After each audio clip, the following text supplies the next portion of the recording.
집값 반등에 대한 신호가 나왔다라는 의견들이 조금씩 나오고 있어요. 바닥을 다지고 있다라는 그런 의견들도 나오고 있는데 뭐 시작됐다고 보는 그 이유가 뭘까요?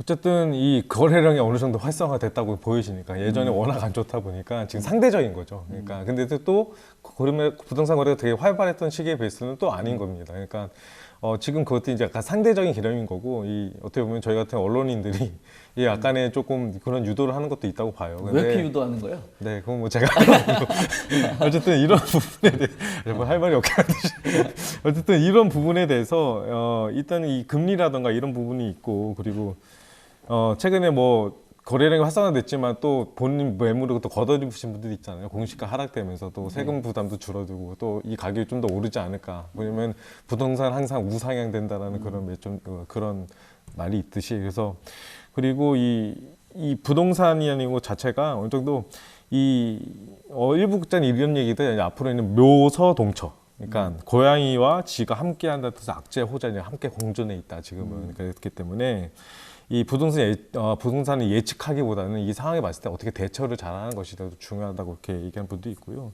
일단 장기적으로 어쨌든 이 집을 매입하려는 실소유자면은 이 눈여겨본 적이 분명히 있으실 거예요. 그러면은 거기서 이제 본인의 분명히 기준이 있으실 겁니다. 그에 따라 구입하시면 될 것 같고, 뭐 좀 투자 관점이 있으신 분들이 있다면 아까 위원께 말씀하신 대로 좀 관망해서 어느 정도 흐름을 보아가면서 이렇게 대처하시는 게 더 맞다고 보고. 그리고 일단 이 시장에 어쨌든 많은 변수들이 있잖아요. 금리라던가. 그래도 금리가 안정됐다는데 갑자기 미국에 갑자기 실리콘밸리 은행 같은 사태가 터지면 이건 본인이 원하지 않은 방향인데도 외부적인 압력에 의해서 어느 정도 금리가 또 변형되거나 또 금융위기가 오는 경우가 있기 때문에 특히 우리나라 그런 부분에 상당히 취약한 부분이 갖고 있기 때문에 이런 것들을 좀 더 전체적으로 봐가면서 또 하는 것도 좋을 것 같고 최근에 코인도 오르잖아요. 이유가 있겠죠. 왜냐하면 그런 부동산보다 이쪽이 더 투자가 더 괜찮다고 판단시키는 그런 것도 있고 금값도 오르는 이유도 그런 거고 그래서 이 상황에 맞는 대처가 상당히 필요하다고 봅니다. 네. 지금 집값 얘기하신 것 같은데 진짜 막 감이 없는 것 같아요. 그래도 가끔 기자분들 이런 거 많이 물어보죠. 위원님께는 뭐 집값 바닥이냐 아니냐 뭐 얘기 물어보신 것 같은데 그럼 뭐라고 요즘 대답하세요?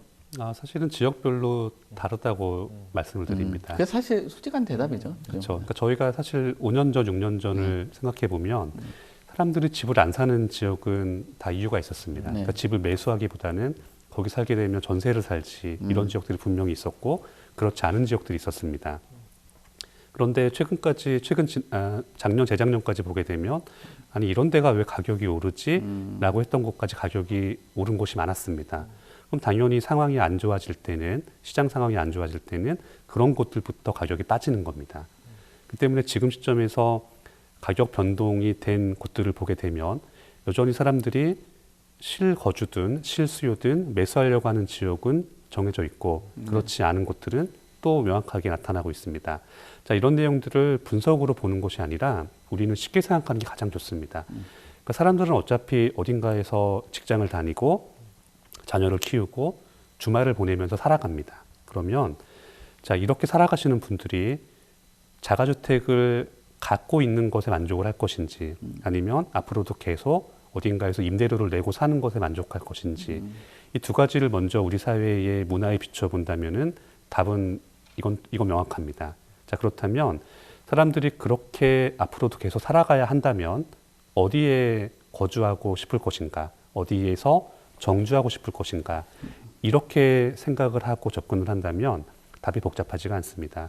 그 때문에 집값이 앞으로 영원히 폭락한다든가 영원히 뭐 장기 불황으로 간다든가 이런 식의 얘기는 분명히 한국에서도 나타날 시점이 올 겁니다. 하지만 적어도 지금은 아닙니다.